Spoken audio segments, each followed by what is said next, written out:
if you're just joining us, this is Firecrackers, and we are just about to talk about constitutional amendment, because many Nigerians consider the 1999 constitution military-driven and does not truly represent the interest of the people.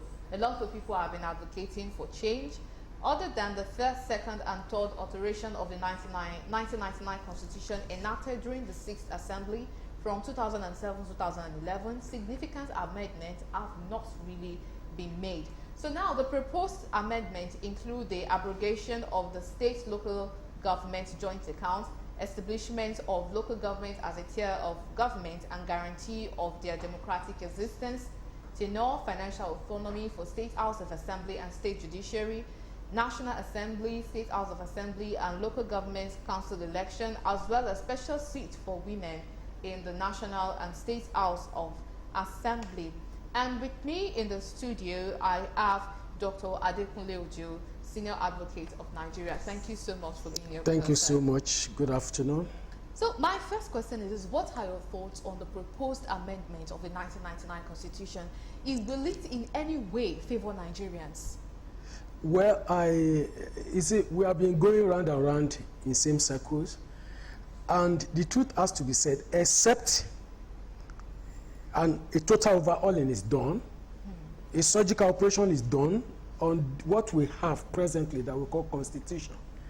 We might just end up coming back again to start asking questions, still on the same, because look, the problem of an average Nigerian, yes, all these issues itemized could be part of it, but then they are not the ultimate problem that we have with the Constitution. As we speak now, take away, undo just 2 issues in the Constitution, perhaps everybody will be okay. Take care of fiscal federalism. The thing will settle the entire nation once and for all. If you look at the problem of federalism itself, if you look at the relationship between the state and the federal government, as far as I'm concerned, we don't really need the local government as the 3rd tier, yes, because basically, if we are talking about federalism, it should be between 2 major federating units. That's the state and the state and the federal. If perhaps this is Lagos State, I might choose to have 1,000 local government. It's my palaver. It should be my headache. And when you begin to have the names of the local government in our Constitution, it is an aberration. Because to amend it will be too difficult for us. Create as many local government as we want to have. The experience that we have in Lagos should have taught us a lesson. As we speak now, we have like 57 in the 57 local authorities, or I don't know how it is called again. But in the Constitution, we have maybe like 20 something or thereabout. In Kano, you have 40. You see, allow the states to evolve on their own. All these issues that we are talking about, we have left the main crisis to undo issues that we have. Gender equality, yes, there's nothing wrong in that. 35%. Yes, which is not, for me really, it's not about documenting it in the Constitution. I've seen where women gathered and we have a choice to pick between a man and a woman. And when you have women in the majority, they still voted for that man. So what are we talking about? I'm not averse to gender equality if that will suit some free nerves. But as far as I'm concerned, it will take us out of our problems. And we should be more bothered about what we take out of our problems. We are talking about immunity again. The one that we have is already an albatross. The immunity that is conferred on the president, on the vice president, on the governor is already an albatross, because people do what they like. People do, they act at their whims and caprice. They act as if the entire nation, the entire state belongs to them at the national level. Everybody, even you want to pick an aspirant for your political party, they say until the president speaks. No, it's an aberration. We shouldn't have this kind of, it appalls. It's very irritating that we have to wait, APC has to wait for the president to determine who will become their chairman. It means that we are a bundle of people, non-thinkers, people who could not think. And so must we wait for him? Yes. So I think basically, if you look at all of these again, the states, they make the governor the alpha and omega. We shouldn't have this kind of a thing. And before you know it now, the National Assembly is already has started to think about immunity for the president of the Senate, the speakers, and all whatnot. What is all this thing? Where are we getting to? Do you really need it? When you did not have it, how many cases are in court against the Senate president? Have you been in any way being distracted from carrying out your functions? Then why do you need it? In Senate countries, people even waive their immunities to my sister. We have issues, that's the truth. But as far as I'm concerned, the issues itemized are not really the main problems. We should focus on things that have divided us the more. You see, if you look at it, Awolowo said so, that this country is not a nation, it's an extraction, it's an amalgam, it's a coming together of several nations. Yorubas existed as a nation before Nigeria. Igbo, Hausa, so many other ethnic groups. And if you look at it very well, at the point when we came together, we agreed that our conscience should be, our coming together should be on certain understanding. We had constitutions in all the regions. We had like 4, at the point we had like 5, 4 for the regions and 1 for the national, for the federal. At that point in time, powers were given to the federal to exercise on some issues that bind all of us together, like foreign affairs, like currency, and so few other things. But then issues like population, census, enumeration were left for the states. It shouldn't really be, these are part of things that federal shouldn't be carrying on, because as we have it now, they seems to be over-bloated. In fact, what we have in Abuja is bogus. Almost all the states now, no governor seems to be doing anything. What they do at the end of every month is to go to Abuja and, with cap in hand, ask for money, go back to their state, pay whoever they can pay, spend whatever they can spend, do whatever they want to do with the money, and at the end of the day, they have become less productive. There is no competition. And there is this understanding that we have the same historical background. We do not have. An Igbo nation do not have the same historical background with Yoruba nation. There must be this, our divergence must be exploited for the good of the nation. Let us have a structure whereby at horizontal level, let people grow. Not that you will hold my hand down and lift somebody. That is why we have nepotism. Nepotism is one of the bane of this country. When an Igbo man becomes the president, when an Hausa man becomes the president, when a man becomes, they empower their people more than every other. So by the time a Yoruba man gets in there, he starts looking for Adekunle Ojo, he starts looking for whoever and whatever, you say, oh, this is nepotism. Why will it not be? Because when the Hausa man got there, he did the same thing.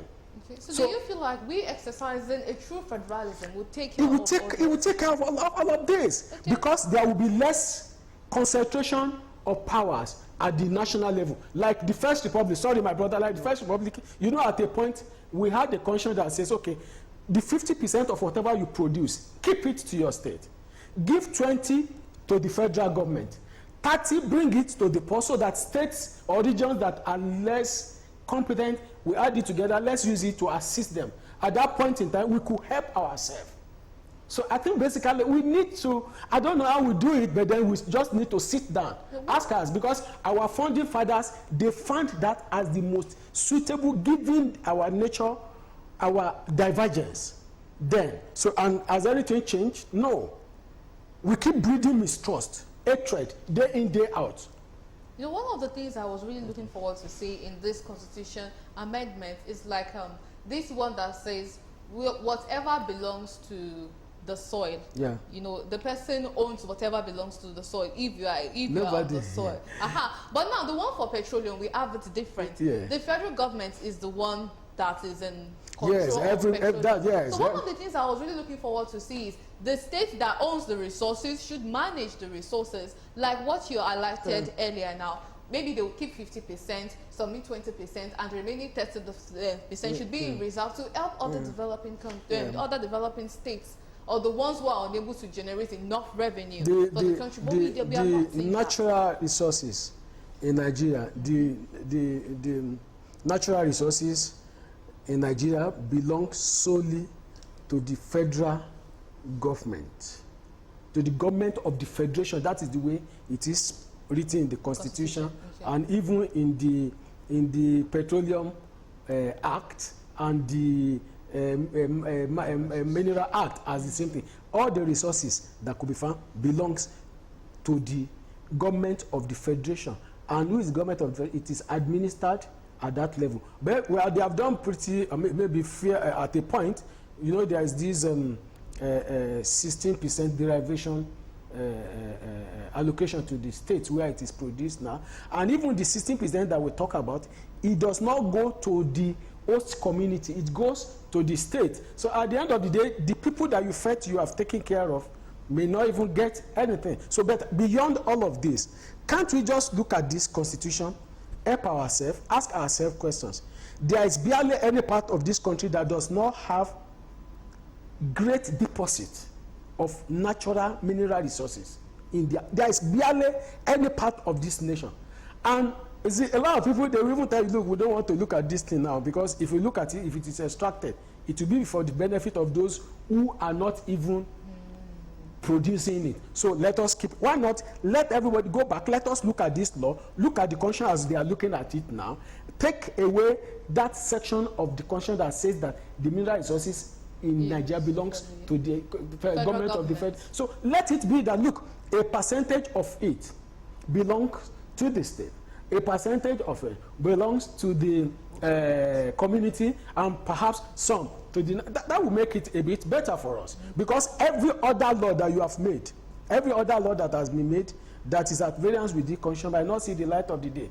Thank God there are a few amendments on the Petroleum Act and all whatnot, the PIB, the PIA rather, now the Petroleum Industry Act. Yes, it has made some inroads, but beyond that, people are still yearning, people are still crying, people are still making, the noise is becoming much louder because we have not done what we are supposed to. For how long are we going to continue to wallow on the same spot as if we don't know what to do, when apparently we know what to do?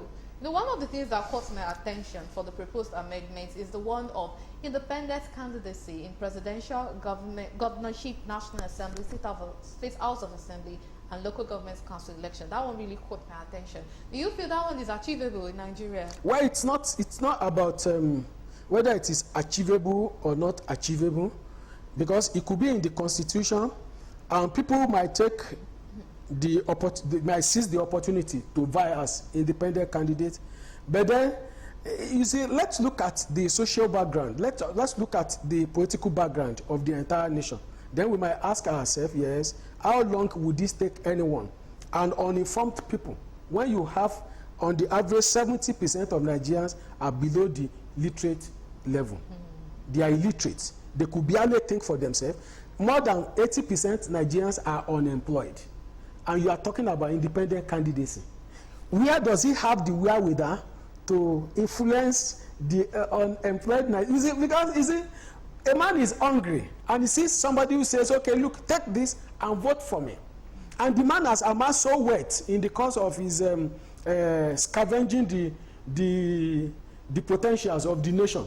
He has amassed so much to himself and he has so much to throw around. Then you are an independent candidate, you have a better idea, but you don't have the wherewithal, you don't have the resources to distribute it, to all these places. So you see, at the end of the day, good as it is, maybe one day we will reap the dividend of that kind of a provision. I'm in support of it. We will reap at one point in time.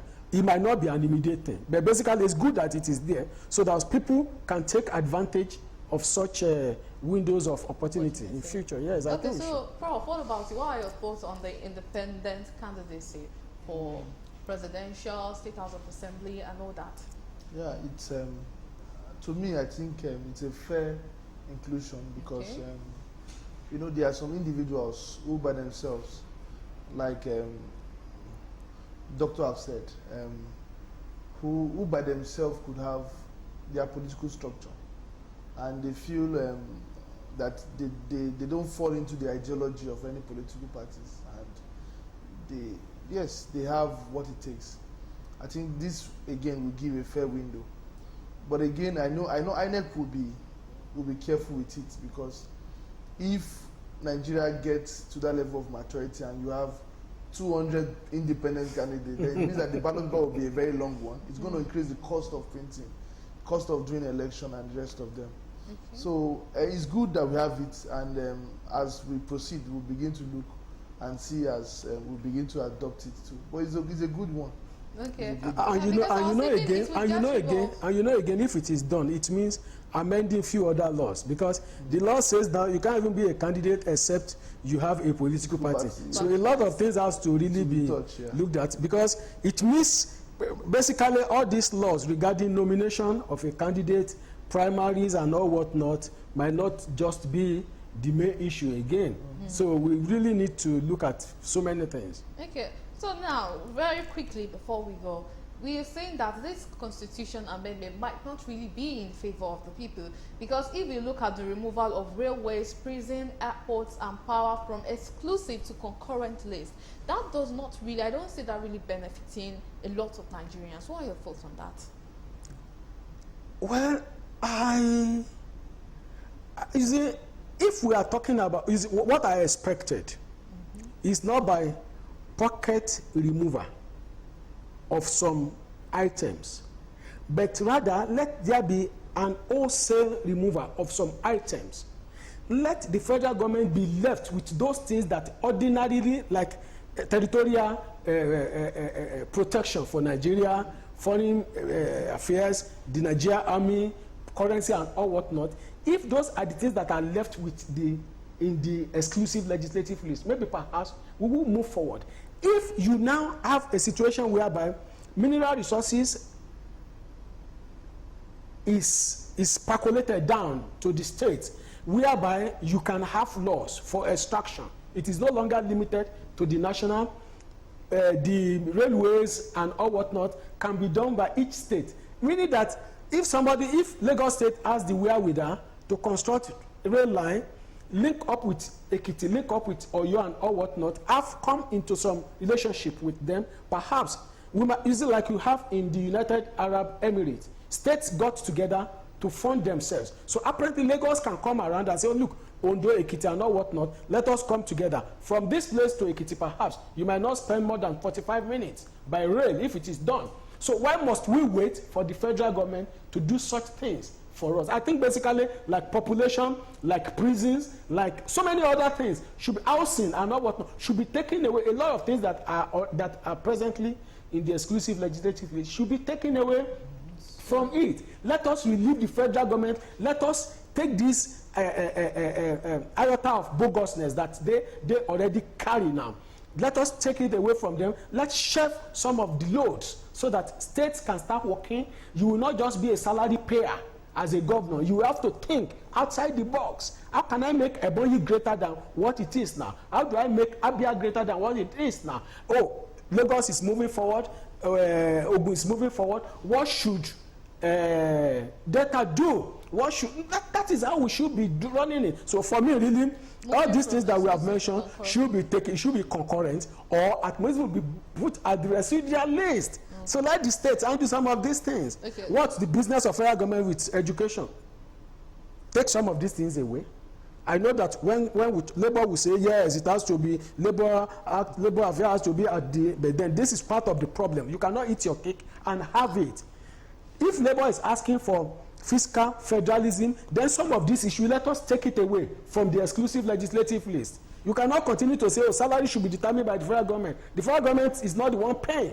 State government is paying salary of its civil servant, and the federal government has to determine how much it should be paid. So these are part of hypocrisies that we need to take away from our polity. Okay, so basically, moving these things from exclusive to concurrent list might actually help gear up the states. Yeah, as we speak now, if you look at the prisons are congested by the state high courts, not even necessarily the federal, not even the courts operated at the national, at the federal level. They have the tendency, the propensity to keep sending people there in there because you don't feed them. Lagos State does not feed the people in Kirikiri. So they don't even know what they are going through. It is federal government that feeds them, that caters for them and not whatnot. The load is on the federal government. It should not be. If you are the one sending people to prison, if you are the one taking care of them, you will know what it takes. So you will be a bit careful. You will employ certain other, rather than sending people there. Then you will look at all these non-custodian sentencing methods and all whatnot. But as we speak now, you are talking about population. As we speak, we don't even know how many we are in Nigeria because the thing is politicized. It is on the exclusive list. You, as a federating unit, Lagos is supposed to be feeding our people. So if Lagos now says we are 1 billion, that is your funeral, and Ogun says we are 2 billion, good for you. But then it is, you now find out that it is the federal government that conducts. What's your business in conducting census? Okay, all right, thank you. Thank you so much. It has really been very enlightening. So that is Mr. Adekunle Uju, Senior Advocate of Nigeria. Thank you so much for being on the show. Thank you so much. And also Professor Christopher Imumole, thank you so much for being here. Thank you so much. So this is where we'll be drawing the curtain on today's episode of Firecrackers. Thank you so much for staying with us to the very end. So please join us same time next week. My name is Uriba Misalako, and do have a pleasant week ahead.